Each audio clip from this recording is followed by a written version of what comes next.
Bonjour, je suis la maison de l'abbé Lemire. Aujourd'hui, c'est moi qui vous accueille. Je vais vous raconter ma vie. Je suis né ici en mai 1899 sur une terre presque agricole. Je n'avais que 2 compagnes. La première est célèbre, c'est l'église Saint-Éloi, présente depuis le XVe siècle. La seconde, c'est ma voisine, que l'on appelait la Grange, présente sur les plans depuis plusieurs siècles. Et puis, Jules Lemire, un abbé fraîchement élu député en 1893, a eu l'idée de me faire construire, car il était sans logement. Je suis donc habité depuis l'année 1900 et j'ai reçu de nombreux visiteurs. Je suis principalement composé de 8 pièces. Au rez-de-chaussée, mon actuelle salle d'accueil était le salon antichambre du député. On y comptait pas moins de 12 sièges. Ça donne une idée du nombre de personnes que j'ai vu passer en 28 ans.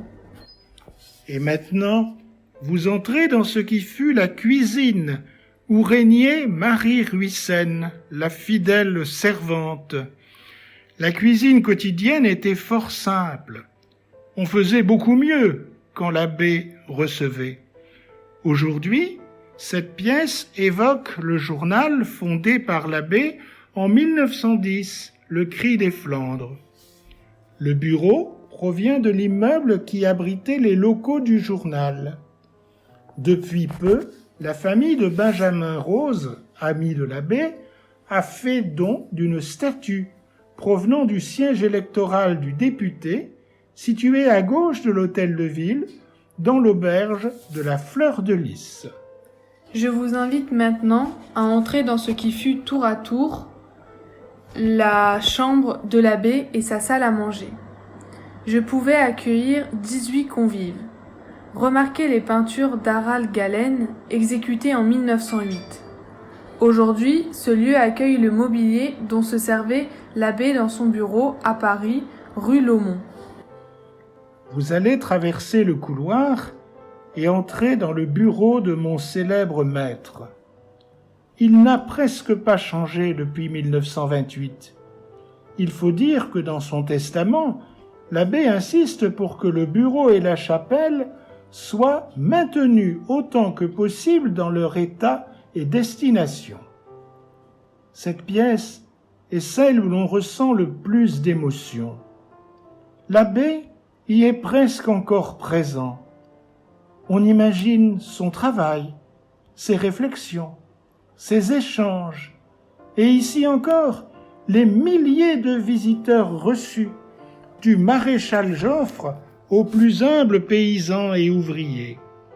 Tout cela dans un cadre authentique avec les livres choisis par l'abbé.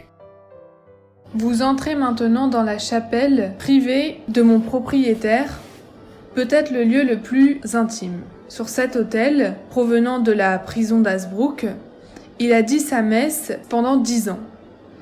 Ici, c'est le face-à-face bienveillant entre le prêtre et son Dieu que vous pouvez imaginer. Mon propriétaire m'a légué à la Ligue du coin de terre et du foyer. Depuis 1999, grâce à Gilbert Louchard et à la ville d'Hazebrouck, je revis. Je suis devenu un musée et j'accueille de nombreux visiteurs.